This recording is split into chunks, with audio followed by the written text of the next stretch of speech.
Seakan-akan semua fine. Seakan-akan semua baik-baik saja. Dengan baik-baik. Salomo itu baik keadaannya. Gak pernah miskin, gak pernah sakit, gak pernah perang. Makin kaya, tapi di sisi lain makin berdosa sama Tuhan.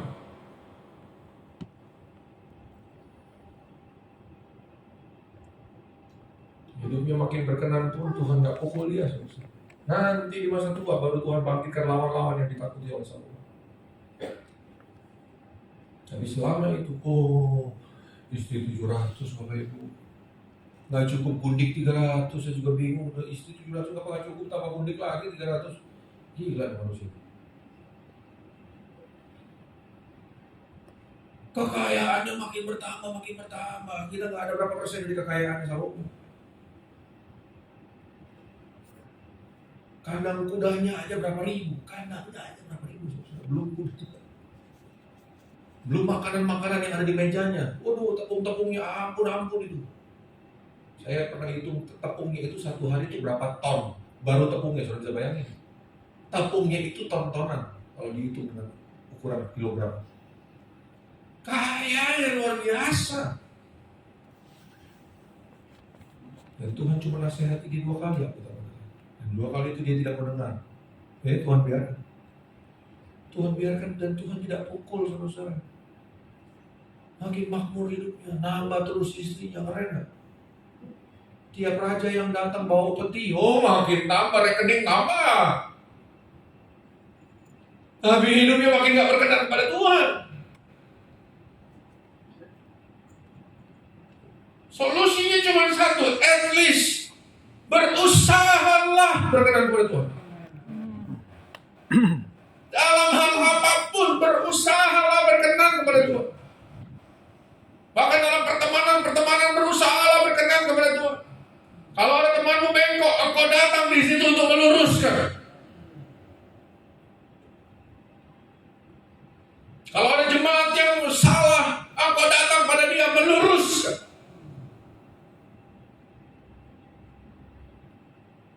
Karena kita semua harus berkenan. Apapun yang kita lakukan, kalau nggak berkenan kepada Tuhan, nggak ada artinya, saudara. Banyak contoh di Alkitab yang tidak berkenan, kelihatannya rohani tapi nggak berkenan.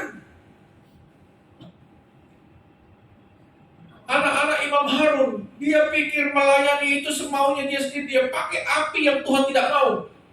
Ya Alkitab itu menjadi api asing. Nggak pakai lama saudara. Tuhan bunuh detik itu juga 2 anak imam besar ini.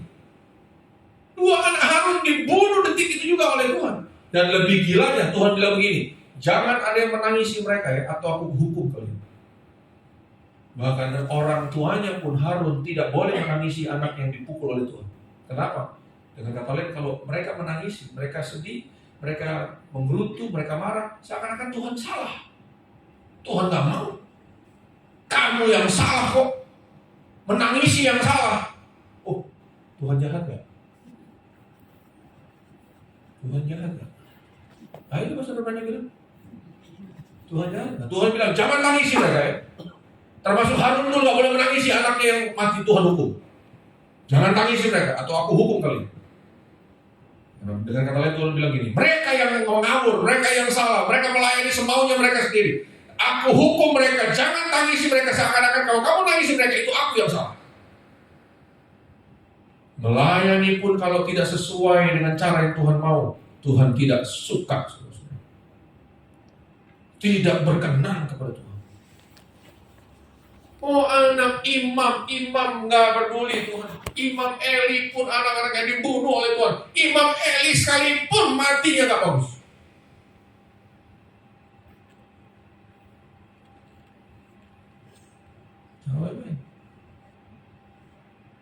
Segala sesuatu yang gak berkenan kepada Tuhan, itu hanya menjadi kesia-siaan buat hidup. Ibadahmu yang tidak berkenan kepada Tuhan tidak ada artinya. Korban-korbanmu yang tidak berkenan kepada Tuhan tidak ada artinya. Yesus bilang, Alkitab bilang begini, korban orang fasik di kitab Amsal, korban orang fasik itu kekejian bagi Tuhan. Saudara nggak tahu uang kotor dari mana, saudara kasih ke rumah Tuhan. Jangan persembahkan yang kotor di rumah Tuhan. Jangan kasih persepuluhan dari uang haram, saudara. Itu kekejian di mata Tuhan. Hamba Tuhan harus tahu yang mana yang keji dan benar di hadapan Tuhan. Jangan bilang hamba Tuhan yang jahat saat dia kembalikan uangmu kalau itu uang haram. Justru itu yang benar, supaya kau hidup benar di hadapan Tuhan.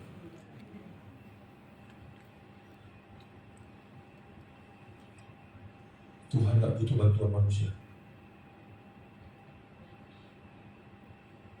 Tuhan justru kasih kesempatan manusia untuk menghormati Tuhannya. Jangan pernah minta Tuhan berterima kasih sama saudara. Mimbar ini jangan jadi ajang terima kasih buat jemaat. Justru jemaat yang bisa lakukan sesuatu untuk Tuhan. Jemaat yang harus bilang terima kasih sama Tuhan. Berapa banyak saya lihat di gereja-gereja sudah kasih persembahan dari sini bilang terima kasih buat persembahan. Emangnya kita minta-minta di sini? Ini representasi Tuhan. Jangan bilang Tuhan terima kasih sama saudara.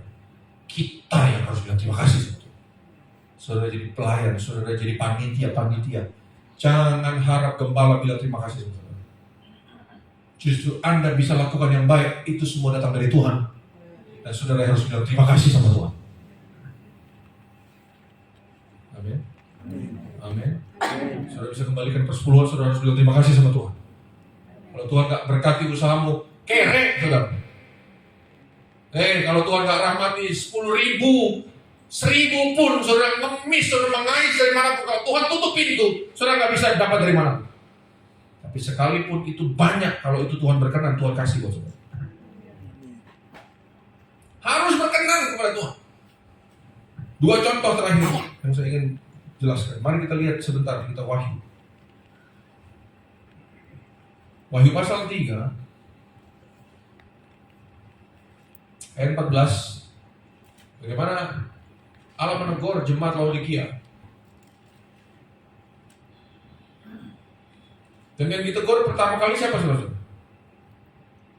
Tuliskanlah kepada malaikat jemaat. Yang ditegur siapa? Gembala. Oke, gembala jangan main-main.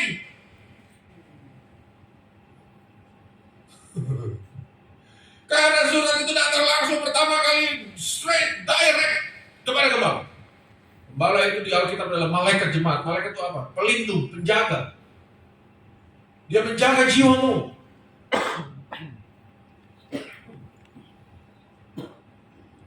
Ada gembala berfungsi untuk mengawasi, menjaga. Bersyukurlah kalau jemaat dijaga, diawasi pertumbuhan rohani oleh jemaat, oleh gembala. Tapi kalau gembala sudah tidak mengawasi lagi apa yang benar, apa yang salah, ini yang terjadi. Inilah firman dari Amin. Amin itu adalah nama lain dari Allah. Amin itu maksudnya pasti terjadi. Jadi sudah bilang amin itu gak cuma amin, itu pasti terjadi. Saksi yang setia dan benar, permulaan dari ciptaan Allah. Nah, tinggal baik-baik. Apa teguran? Aku tahu segala pekerjaanmu. Tetapi yang Tuhan simpulkan apa? Engkau gak dingin, engkau gak panas. Alangkah baiknya jika engkau dingin atau panas. Ada pendeta khotbah salah, saya tegur saudara. Kalau mau malas, jadi diartikan kalau dingin itu malas, kalau panas itu setia apa rajin. Bukan begitu. Lalu dia bilang, kalau mau malas sekalian. Loh, kalau mau jahat sekalian. Loh. Dari mana pemahaman ini? Ini lebih ke fungsi. Fungsimu ini gak jelas. Kamu dingin enggak, panas enggak. Makanya Tuhan bilang, alangkah baiknya kamu pertegas fungsimu. Kamu ini dingin atau panas. Jemaat ini kehilangan fungsi, mengalami disfungsi rohani.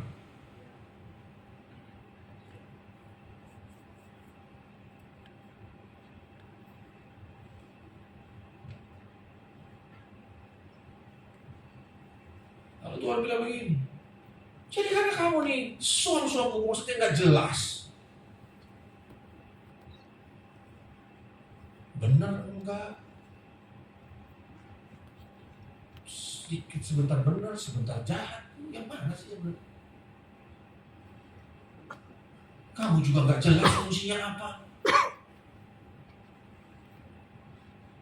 Jadi karena engkau ini nggak jelas, kurang lebih begitu kalau saya bahasakan dengan biasa saja. Tidak dingin, tidak panas, aku akan muntah karena engkau dari mulut. Sudah tahu sesuatu yang dimuntahkan itu karena apa? Kotor, jijikan. Dan apa? Kalau perutmu normal, selama kau masih bisa muntahkan, berarti di dalam perutmu itu masih benar. Karena yang kotor itu tertolak dengan sendiri. Perutnya Allah ini benar. Dia tidak bisa terima yang kotor dan dia keluar.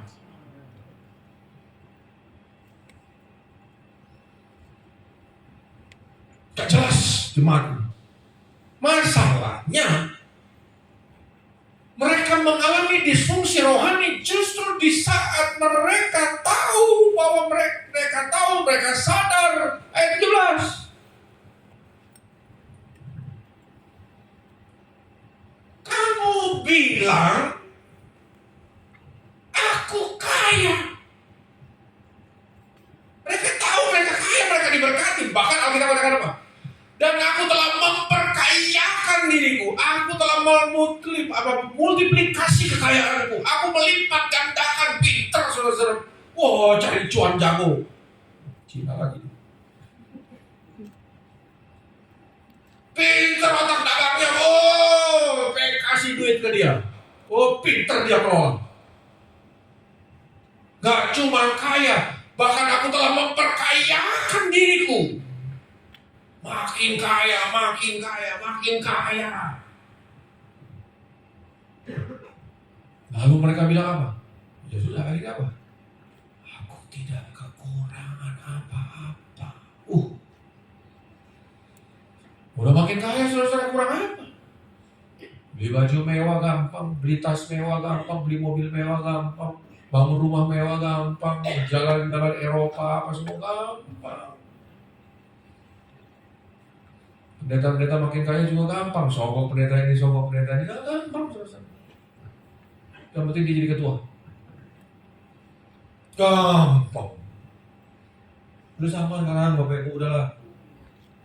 Gak ada bedanya pendeta sama jemaat, cuma beda bentuknya aja dosanya.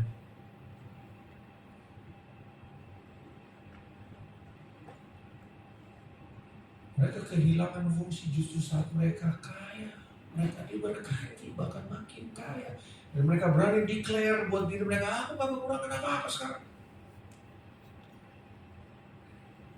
Kamu tidak tahu. Lihat ya. Sudah bisa lihat cara pandang manusia dan cara pandang Tuhan. Baiknya Tuhan dan baiknya manusia, jahatnya Tuhan dan jahatnya manusia, sudah bisa lihat di sini. Kamu gak tahu. Kamu pikir kamu kaya. Kamu pikir kamu sudah bahkan memperkaya dirimu dan kamu pikir kamu tidak kekurangan apa-apa dengan baik-baik. Kamu nggak tahu bahwa kamu ini, dengan kata lain kalau saya boleh bahasakan pakai Alkitab, kamu ini di hadapanku. Kamu ini apa? Kamu ini apa? Melarat.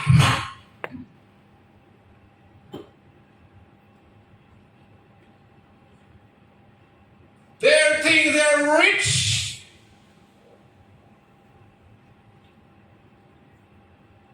Tapi bagi Tuhan mereka poor. Melarat. Kamu gak tahu. Bayangkan saudara-saudara, kekayaan mereka membuat mereka tidak tahu lagi apa yang benar di hadapan Tuhan. Makanya jangan ingin jadi kaya. Paulus pesan pada Timotius, pesan pada orang-orang, jangan ingin jadi kaya, tinggalkanlah niatmu. Jangan senang dengan lagu-lagu yang berkat, mabok saudara. Berapa banyak saudara diberkati, Saudara senang diberkati Tuhan? Misalnya nggak berani jawab. Saudara senang diberkati Tuhan? Amin. Kita katakan semakin diberkati, semakin banyak semakin banyak diberi, semakin banyak dituntut. Jangan cuma minta banyak. Kira Tuhan yang memberi banyak. Aku minta ini. Nanti Tuhan. Ini mau ada Natal, ini perlu dana sekian. Ini nanti dulu Tuhan. Masih banyak yang lain. Kurang aja. Lu kemarin nangis minta Tuhan berlimpah. Kira Tuhan kasih, Tuhan minta. Nanti dulu. Perpuluhan ada dicurangin, dipinjam dulu, dipakai dulu. Kurang aja.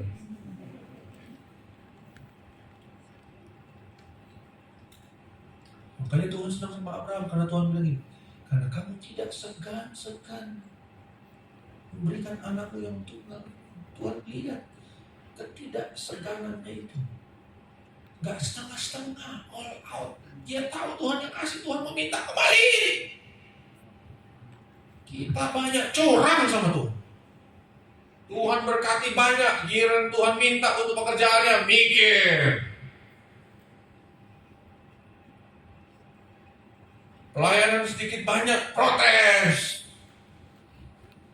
Dulu nggak punya pelayanan, nggak punya kerjaan, setia banget ke rumah Tuhan, gereja nangis, wah senang melayani. Giliran sekarang sudah kerja, Pak Kepala saya minta maaf, ada waktu lagi, kurang ajar. Itu sudah masalah klasik di jemaat. Betul? Kiranya apa? Tahu semua karena sering aja lagu itu. Sudah dibohongi pakai bahasa Indonesia. Yabes minta berkat yang sesungguhnya Tuhan. Bukan berkat materi, bukan salah hati saudara. Semua jemaat kalau sudah bicara berkat, satu kata apa? Doi. Saudara tahu bukan doi. Duit. Saudara bisnisin Tuhan, kurang ajar nggak gitu? Kalau sudah begitu rumah Tuhan, berarti rumah Tuhan ini tempat pesugihan. Saudara nggak perlu datang ke gunung, saudara nggak perlu datang ke gunung kami, cukup di gereja-gereja sudah jadi tempat pesugihan. Saudara. Udah mau kaya, ibadah yang benar, minta doa berkat dari gembalanya, lu diberkati lu, mati saudara. Sekali waktu ada jemaat baru berapa bulan memang kaya. Mobilnya di rumah ada 36. Kaya. Dia keluarga salah satu yang punya perusahaan. Sudah saya nggak perlu sebut apa tadi.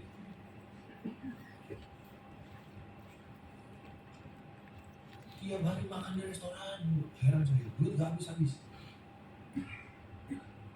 Berjemaat ketindak.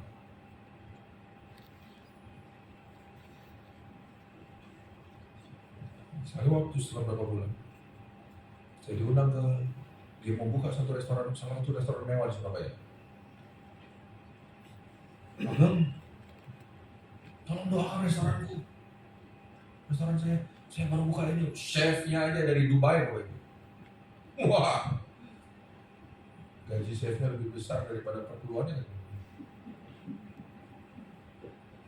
Sudah nih, saya datang sama sepupu saya datang. Udah disiapin makan, itu daging apa itu wagyu yang berapa itu saya lupa itu dari Jepang. Siapin semua staff manager itu yang dari Dubai itu apa semua berdiri di depan saya semua. Sudah siap makan ini saudara. Tinggal doain aja. Tiba-tiba di hati saya dulu tanya, hari Minggu tutup nggak?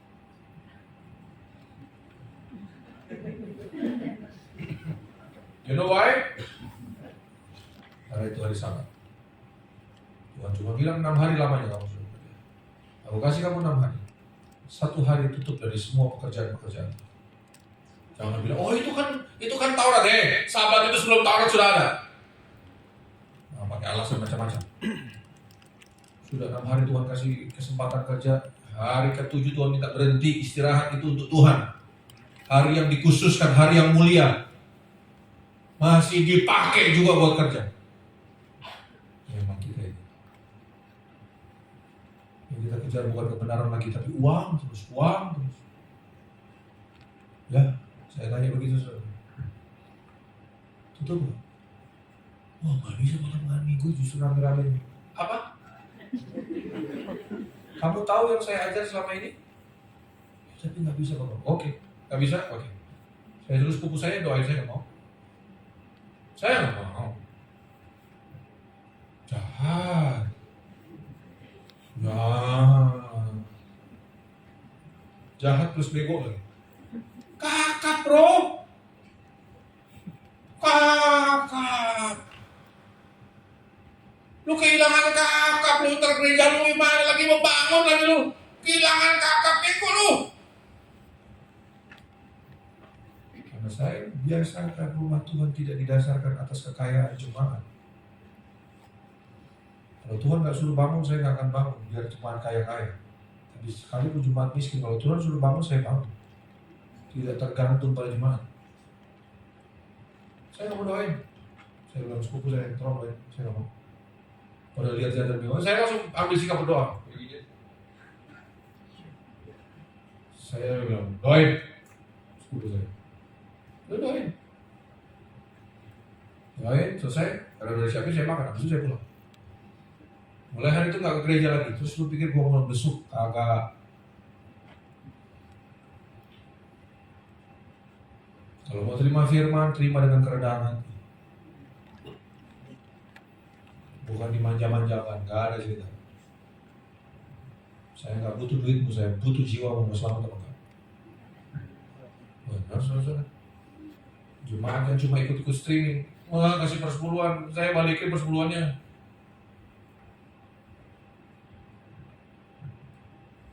Saya nggak butuh uangnya, saya butuh jiwanya. Saudara pikir mungkin munafik pendeta ini, terserah saudara mau bilang apa. Saya tahu saya hidup karena Tuhan. Hidup yang kuhidupi dalam hidup ini karena iman kepada Allah, bukan karena jemaat. Jemaat bisa datang silih berganti, tapi Tuhan saya tetap selama-lamanya. Saya ini. Jemaat ini tidak tahu mereka pikir mereka kaya di hadapan Tuhan. Kamu nggak tahu di hadapanku kamu ini melarat. Nggak cukup itu, Tuhan tambah lagi malang. Nggak cukup lagi. Saya juga kadang-kadang bingung, melarat dan miskin itu apa bedanya? Kamu melarat, kamu malang, kamu miskin, ditambah lagi kamu buta karena kamu nggak tahu yang benar itu seperti apa. Dan lebih parah lagi Tuhan bilang apa? Biar kamu pakai baju-baju mewah, di hadapanku kamu ini telanjang. Saking melaratnya kamu ini telanjang. Menurut mereka mewah, mereka gak kekurangan apapun, mereka memperkaya diri, oh bajunya mewah-mewah, bagus-bagus. Di hadapan Tuhan kamu ini telanjang. Anehnya justru saat makin diberkati, makin gak berfungsi seperti yang Tuhan mau. Malah mengalami disfungsi rohani. Dingin enggak, panas enggak, kuat suap kuku kamu, aku muntahkan kamu. Tuhan bilang itu lewat gembala. Masalahnya gembala yang berani ngomong gak? Gembala yang tidak berani sampaikan isi hati Tuhan, itu pengecut. Itu bukan hamba Tuhan. Percayalah jemaat yang punya gembala seperti itu. Anda berdoa antara Tuhan ganti gembalanya atau Anda cari pengembalaan lain yang meluruskan saudara. Atau engkau akan disesatkan Tuhan.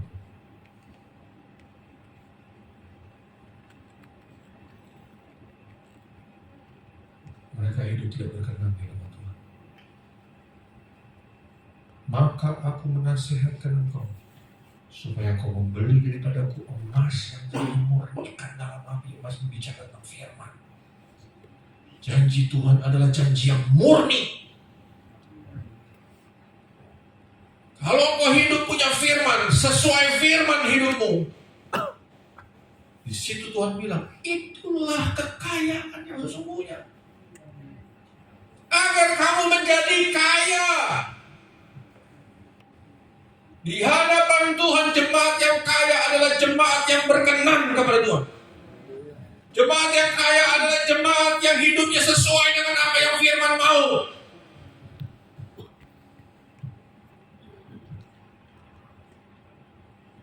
Baik, saudara. Jangan saudara merasa kaya padahal saudara di hadapan Tuhan Anda miskin. Karena Anda tidak tahu bagaimana lagi harus benar di hadapan Tuhan, karena kekayaan sudah membutakan engkau. Saya selalu bilang sama jemaat yang saya layani, saya nggak bangga saudara lihat mobil mewah, apa semua rumah mewah, enggak, saya nggak bangga lihat itu. Saya bangga saat lihat engkau hidup semakin benar di hadapan Tuhan. Mau miskin sekalipun saya nggak peduli Bapak Ibu, karena saya tahu saya tidak selamatkan hartanya, saya selamatkan jiwanya. Saya diminta melayani di 5 orang pun saya akan layani, karena saya tahu satu jiwa itu berharga. Tadi pagi saya khotbah jauh lebih banyak dari ini. Sama cara saya berkhotbah. Nggak ada bedanya. Karena kita melayani bukan karena untuk uang. Tapi saya ingin kita semua perhatikan baik-baik keselamatan jiwa kita, saudara. Ingat pengadilan itu. Jangan sampai Tuhan bilang kamu ini miskin kok. Kamu ini telanjang. Karena kamu gak punya firman, kamu gak hidup dalam firman. Belilah kepadaku emas yang telah dimurnikan dalam api. Firman itu, agar engkau menjadi kaya dan juga engkau memiliki pakaian putih. Itu maksudnya. Dan engkau memakainya agar jangan kelihatan ketelanjanganmu yang memalukan. Memalukan di hadapan Tuhan, saudara, kalau sudah semakin kaya tapi kehilangan fungsi, itu memalukan di hadapan Tuhan. Karena berkat itu datangnya dari Tuhan. Tuhan yang memberi kemampuan untuk engkau menjadi kaya, kita ulangan kata. Jadi kalau sudah makin kaya, justru semakin merendah di hadapan Tuhan dan tanya Tuhan, Tuhan, dengan berkat ini, apa yang aku bisa lakukan untuk memuliakan engkau? Jangan malah kehilangan fungsi. Amin. Haleluya, saudara. Lalu Tuhan bilang apa lagi? Dan lagi, minyak. Beli daripadaku minyak untuk melumas matamu yang gak bisa lihat lagi bahwa kamu itu sebenarnya telanjang.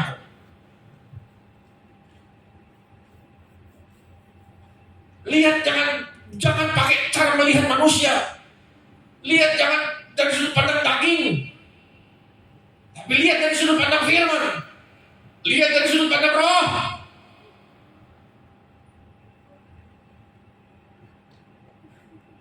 Haleluya. Supaya aku bisa melihat dengan benar, oh ternyata aku telanjang sekarang. Aku salah. Minta minyak urapan Roh Kudus menyadarkan aku salah selama ini. Haleluya. Barang siapa aku kasihi, ia ku tegur dan ku hajar. Jadi kalau ada hamba Tuhan yang membuat ini kepada saudara, itu bentuk kasih sayang Tuhan buat saudara. Jangan bilang hamba Tuhan itu jahat. Itu justru bentuk kasih sayang Tuhan lewat hamba Tuhan.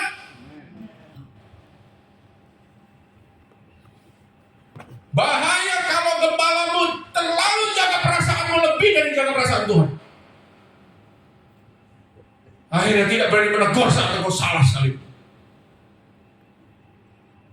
Be careful. Hati-hati. Karena kita semua harus menghadap kepada pengadilan Kristus.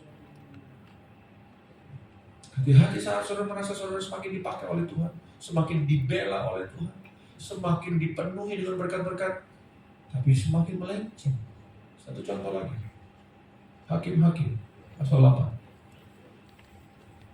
Saya bilang sama Om Fikir, saya tidak tahu mau apa saudara. Kecuali nanti Tuhan taruh ayat apa di hati saya, itu saya itu. Pokoknya Tuhan taruh apa yang saya mau ya. Kalau saudara nggak percaya nggak apa-apa. Kalau saudara terima dengan kerendahan hati, terimalah itu untuk kebaikan rohani saudara. Bagaimana pasal 8? Masih ingat Gideon? Masih ingat Gideon? Dari 32.000 tinggal 10.000. Dari 10.000 tinggal sudah nggak tahu 300.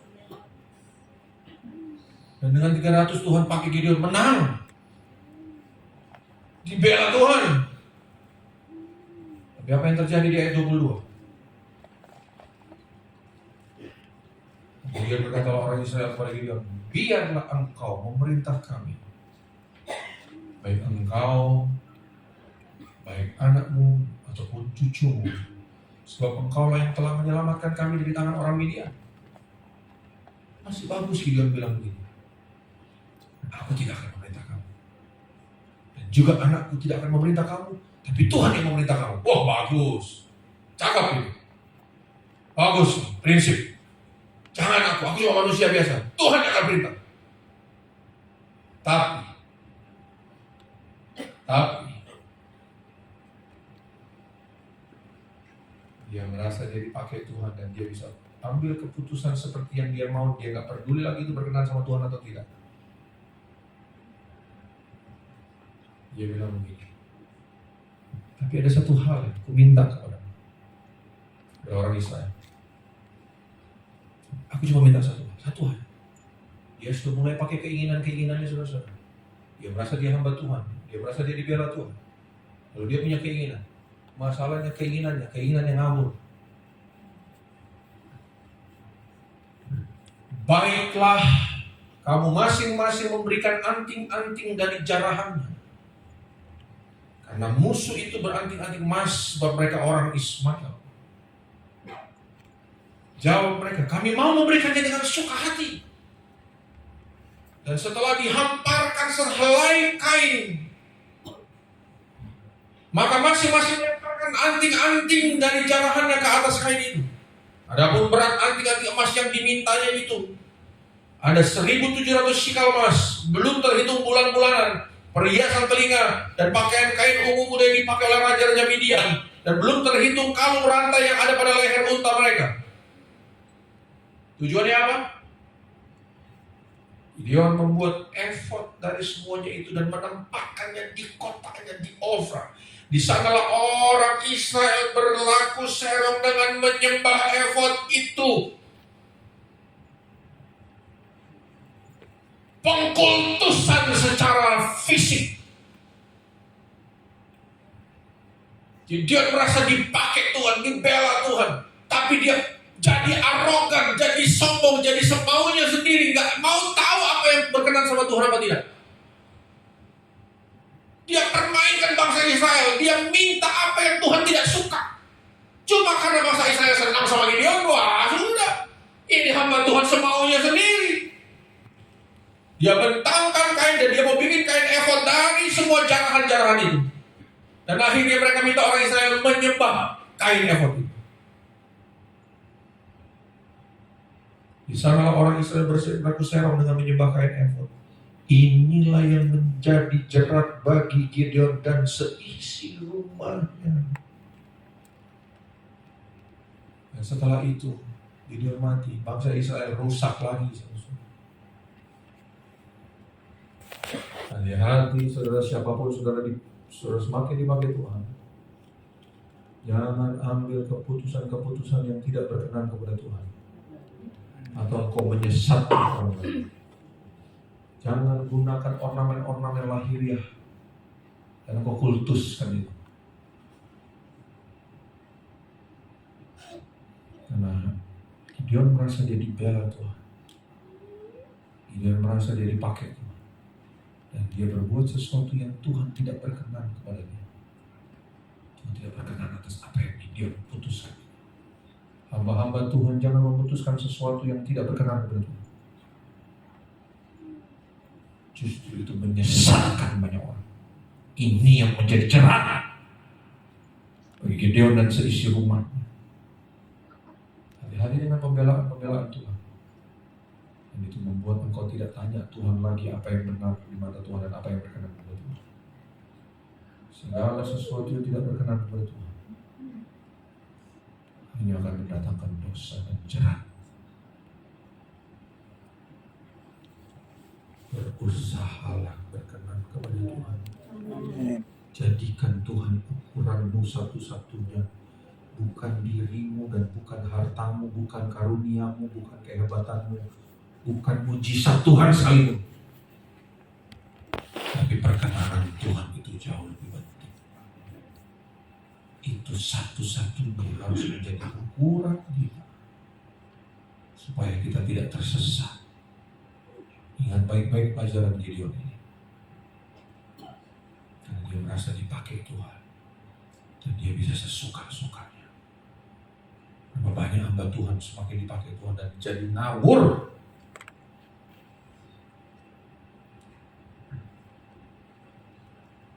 Dan akhirnya berujung menyesatkan banyak orang, dan hidupnya sendiri pun jadi hancur.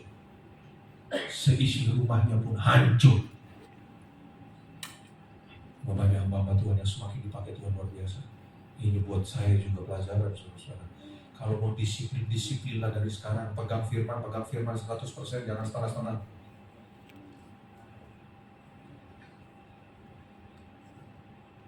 Kalau mau sungguh-sungguh. Kalau mau sepenuh hati. Kalau mau taati firman seutuh-utuhnya. Jangan ambil keputusan-keputusan yang tidak sesuai dengan firman Tuhan. Atau itu akan menjadi jerat buat hidup. Kita semua harus menghadap tahta pengadilan Kristus. Anda harus bertanggung jawab. Oleh karena itu masih ada kesempatan. Berusaha berkenan pada Tuhan. Baik kita hamba Tuhan, baik jemaat siapapun, berusaha berkenan pada Tuhan. Baik musik, saat ekonomi bagus, berusaha berkenan pada Tuhan. Saat kesehatanmu bagus, berusaha berkenan pada Tuhan. Bahkan saat engkau sakit, berusaha berkenan pada Tuhan. Saat engkau sudah melayani, berusaha berkenan pada Tuhan. Saat sudah jadi hamba Tuhan, berusaha berkenan pada Tuhan. Caramu beribadah, berusaha berkenan kepada Tuhan. Caramu bekerja, berusaha berkenan kepada Tuhan. Caramu berumah tangga, berusaha berkenan kepada Tuhan. Caramu berteman, berusaha berkenan kepada Tuhan. Jadi pemimpin, berusaha berkenan kepada Tuhan. Jadi bawahan pun berusaha berkenan kepada Tuhan. Mau di atas, mau di bawah, sementara merintis, atau sementara naik, atau sudah menikmati hasilnya, berusaha berkenan kepada Tuhan. Jadi hamba yang berusaha berkenan kepada Tuhan.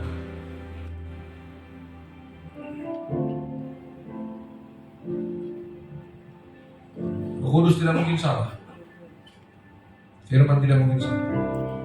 Sesuaikan hidup kita hanya dengan firman Roh Tuhan. Di luar itu tidak penting. Jangan sampai engkau pikir engkau kaya, tapi sebenarnya engkau telanjang, engkau miskin, engkau melarat. Karena engkau kehilangan fungsi rohani yang sesungguhnya. Tuhan tolong kita semua ya. Tuhan tolong kita semua. Mari kita berdiri bersama-sama.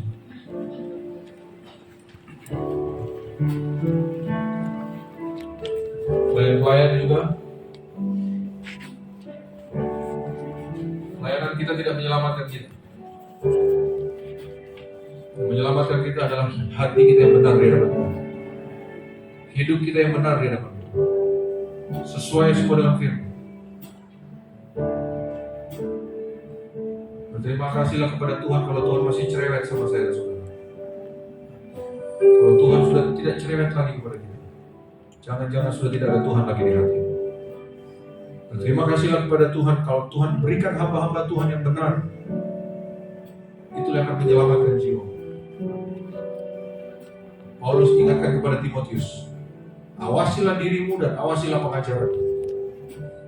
Karena dengan engkau tekun melakukan itu, engkau menyelamatkan dirimu dan engkau menyelamatkan orang yang mendengar tentang itu. Jangan main-main saudara-saudara. Kita semua tidak ada yang terlewat akan dan harus menghadap tahta pengadilan Kristus. Jemaat GPDI setempat di tempat ini, berusahalah jadi jemaat yang berkenan kepada Tuhan. Kalau kau melayani, berusaha berkenan kepada Tuhan. Kalau kau diberkati secara ekonomi, jangan sampai justru di hadapan Tuhan kau memiskin dan melarat, karena kau tidak tahu apa yang Tuhan mau dalam hidup. Minta minyak untuk melumas matamu, supaya kau mengerti bagaimana kondisimu saat itu. Apakah kita ini kaya di hadapan Tuhan, atau sebenarnya kita ini miskin dan melarat, atau telanjang di hadapan Tuhan. Minta Tuhan beri pelumas di matamu, supaya kau mengerti saat aku semakin diberkati, aku dingin atau aku panas, aku berarti atau tidak. Jangan justru semakin diberkati semakin kehilangan arti, kehilangan fungsi. Kiranya Tuhan tolong kita semua. Kiranya Roh Kudus kuatkan kita semua. Engkau mungkin tidak kuat, tapi minta Roh Kudus kuatkan kita. Karena Dialah penolong kita dalam segala sesuatu di hidup. Dia akan pimpin kita kepada seluruh kebenaran. Peganglah tanganku Roh Kudus setiap hari.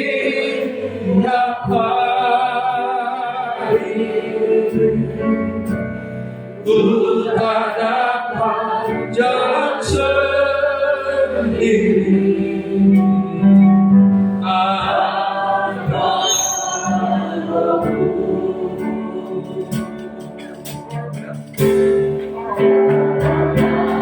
Diriku kepada,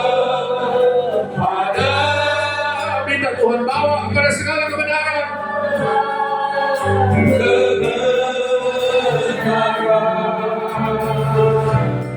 Agar ku tidak tersesat,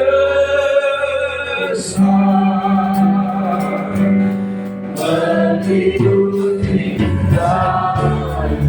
Mari semua ini doa kita lewat pujian ini. Peganglah, peganglah tanganku Roh Kudus setiap hari.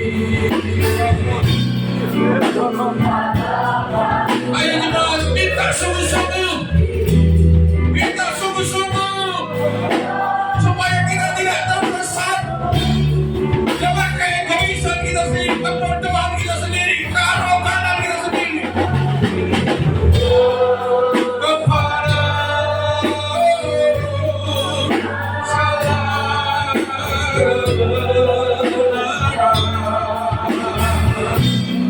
agar ku tidak tersesat.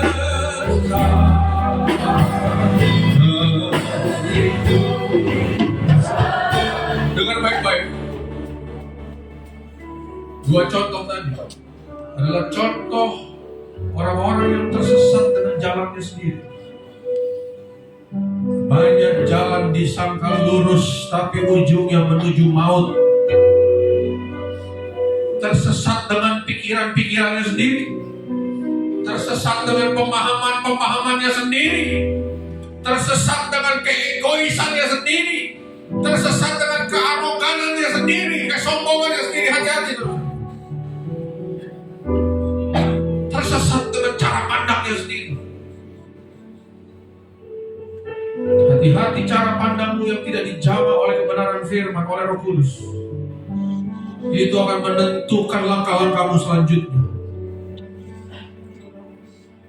Jemaat Laodikia tersesat, ditegur gembalanya. Jemaatku tersesat. Tersesat dengan logikanya sendiri. Mereka pikir mereka kaya, dan mereka pikir mereka semakin kaya, tapi di hadapan Tuhan mereka melarat, mereka malang, mereka miskin, mereka telanjang. Gembala-gembala harus tahu.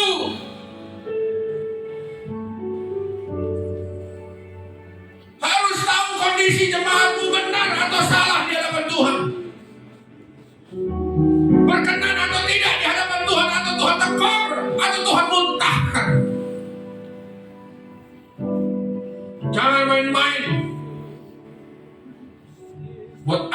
gembala kalau tidak mengerti kondisi jemaat.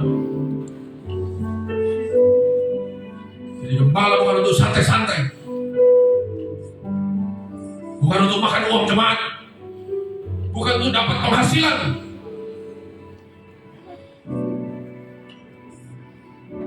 Kita tidak melayani untuk hidup, tapi kita pakai hidup kita untuk melayani, memperhatikan pertumbuhan jiwa jemaat,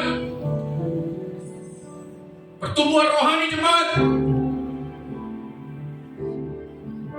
Jangan ambil keputusan-keputusan yang tidak alkitabiah, yang tidak sesuai dengan kehendak Tuhan, seperti Gideon. Atau itu menjadi jerat dan menjadi dosa bagi jemaat dan bagi keluarga kita. Jangan main-main. Peganglah tanganku, Roh Kudus. Dan Dia akan bawa kita pada seluruh kebenaran. Dan Dia akan ingatkan dan ajarkan kita apa yang berkenan kepada Tuhan. Boleh kita angkat dua belah tangan kita semua.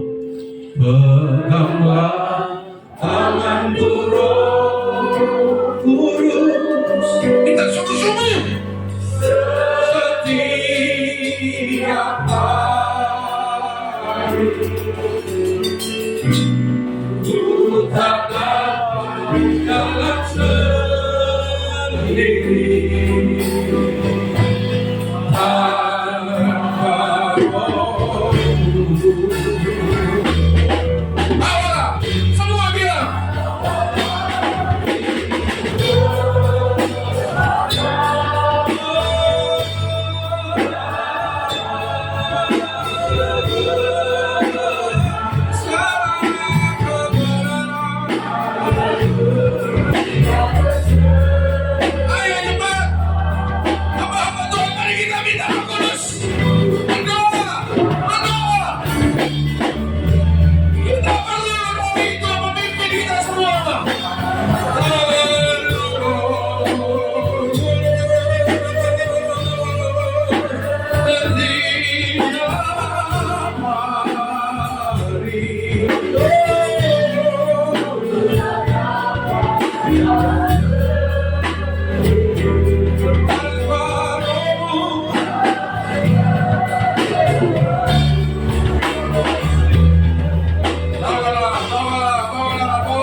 Izinkan saya ikuti apa yang Tuhan taruh di hati saya, khusus bagi jemaat KBDI setempat.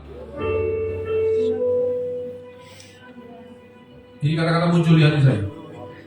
Tidak ada artinya gedung rumah Tuhan ini bagus kalau rohani jemaat tidak bagus. Tidak ada artinya gedung ini cantik tapi rohani jemaat tidak cantik di hadapan Tuhan. Usahakan kecantikan rohani jemaat lebih dari gedung ini. Dan khusus jemaat setempat nyanyikan lagu ini. Peganglah tanganku, khusus jemaat ini. Minta sungguh-sungguh.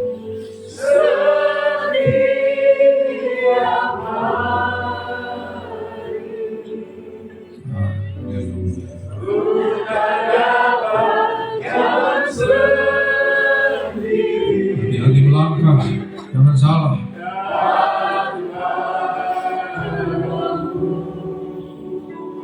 Minta sungguh-sungguh. Bawalah diriku kepada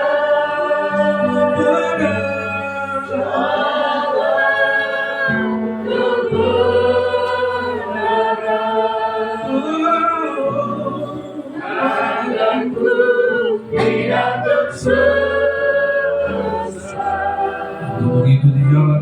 Boleh sekali lagi seluruh jemaat GBDI setempat. Sungguh-sungguh loh, Tuhan gak main-main, gak cuma sekedar nyanyi, ini doa yang sungguh. Peganglah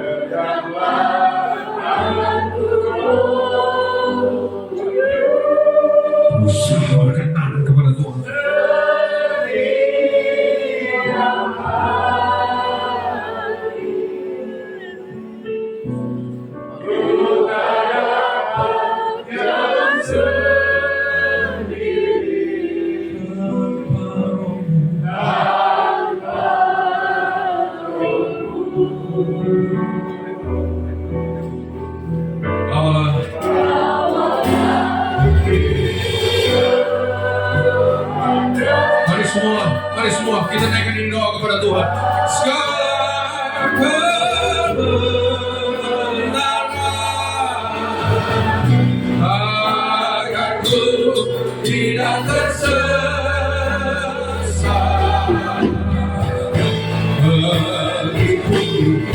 Boleh sekali lagi sama-sama semua. Mari semua katakan